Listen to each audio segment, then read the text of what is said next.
Hey, Richard here. So today we're going to be talking about ryokans. Ryokans are a traditional type of accommodation in Japan, and if you haven't stayed in one, I highly recommend it. But ryokans can be pretty expensive, so in this video we're going to go over some cheaper alternatives or some budget ways to finding alternative ryokan accommodation, even if you want to live in premium areas like Okane.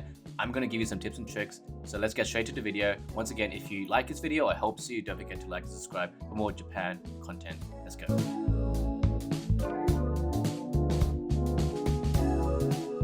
Alright, so let's go over some of the obvious ones. If you're staying in Tokyo or somewhere in Hakone, stay on a weekday. So plan it so you're staying at a more expensive ryokan that you want to experience on a weekday, so it's slightly cheaper. And obviously, this is obvious, avoid peak seasons. Most of the time, these popular places are cheaper in non-peak.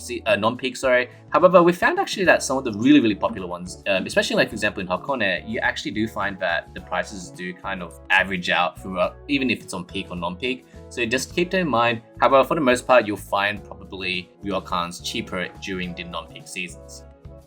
Number 2 is opt for a room-only plan if you're in a major city. For example, if you're booking a ryokan in Tokyo, stay just for the room, because for the most part, the full ryokan experience includes a lot of meals, kaiseki, dinners, etc. But that can be very expensive. So a lot of times, all you can do is just do the room itself, and then just go out into the city and book a separate kaiseki place for dinner.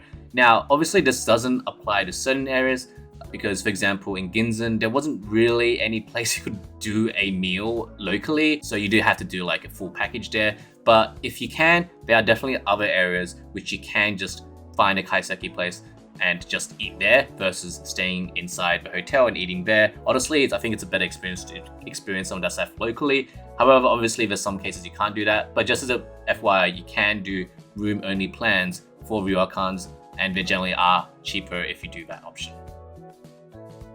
Alright, so the third tip is to book direct. Now, this won't always guarantee a cheaper booking. However, we found definitely a few times where it is cheaper. So in this case down here, you can see the ryokan booking below is cheaper than the one above, which is the booking.com one. So keep that in mind. It can be cheaper. However, there's a few problems you might run into. One is foreign credit cards. Some websites in Japan don't accept foreign credit cards, so you might not be able to get your payment through. Number 2 is foreign numbers. Sometimes they don't accept a foreign number, but generally I found that chucking in your phone number has worked most of the time. Now, most ryokans and hotels don't need you to pay beforehand, but we ran into a couple that actually ask for payment beforehand, so just keep that in mind. But generally, if you just book through and you don't have to pay, then you just pay cash or pay card at the ryokan itself. So don't be too alarmed if you're going, well, why didn't it take my cash or credit card? Now, if you do have to pay in person and you don't have a way around a foreign credit card, just ask a friend in Japan or someone who lives in Japan that you trust or they trust you that can pay for you. If you don't have that, the last option you have is just to email them. Generally, I find this method not too foolproof. Generally, they're really slow, honestly. And also, I had one where they just said, just go to booking.com. So it's just unfortunate if you just reach that conclusion, but just some FYI points. Number 4 is choosing a slightly out of the area ryokan that is not in the central area. So during like kind of the bigger areas, for example, Ginzan Onsen, the main strip has a lot of ryokans in the area, but then there's also some which are a bit more 10 to 15 minutes out, which are a lot cheaper. So in Ginzan, that's exactly what we did. We booked one slightly out, but it really still gave us that experience, and we could still go into town through a bus. So in the end, it was still a win-win situation. So sometimes just look for some of the onsens slightly on the outskirts because they will be slightly cheaper sometimes. The next tip is to simply find ryokans which are in less popular tourist destination areas. For example, not in Hakone, not in Beppu, not in Ginzan, because these are very touristy areas. So finding ryokans in less touristy areas will basically be a lot cheaper. Now, you might be asking, okay, well, how do I find them? Well, there's a great website I'll link below, which actually shows you some of the ryokans across Japan in different regions and different cities, etc. And you can just choose one or area that is aligned to your itinerary. Take a look below. You can definitely find these ryokans that are a lot cheaper if you stay in a less touristy area.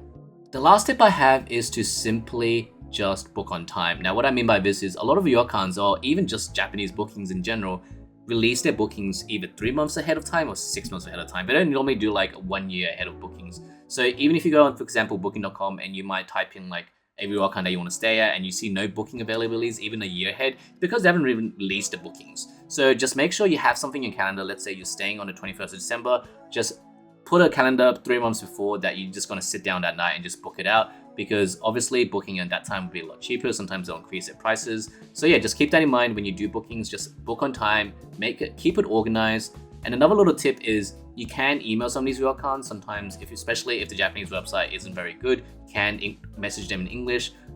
Sometimes that works. Generally, they might have a staff member that can at least type in English. But just make it obvious that you can't speak Japanese, because obviously then they'll try speaking in Japanese. So yeah, just keep that in mind. And generally they email pretty slow. Like in my opinion, my experiences, they take like at least a couple days to reply to you. So make sure you have a bit of room to kind of email backwards and forwards. But either way, hopefully these budgeting tips help with your ryokan experiences. Let me know if I've missed anything in the comments. I've even heard, like for example, booking through Rakuten travel has been good, but I heard that the English website is terrible, but the Japanese website is good. So that's another little thing you can look at if you can speak Japanese or type well in Japanese. So yeah, let me know. Leave a comment below if you've had great experiences with something that I haven't covered. And yeah, hopefully I'll see you in the next video. Cheers.